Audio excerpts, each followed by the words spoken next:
Hi guys, this is Hardest Info channel and today I have NUBIA Red Magic 8S Pro and I want to show you how to set mobile data limits on this device.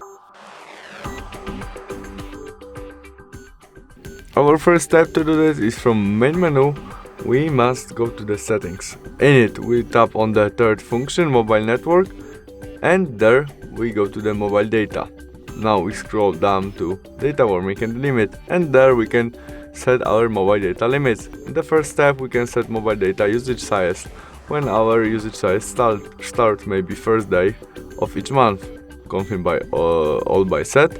There we can switch on set data warming and set it in gigabytes, megabytes, and we can set maybe 5 gigabytes.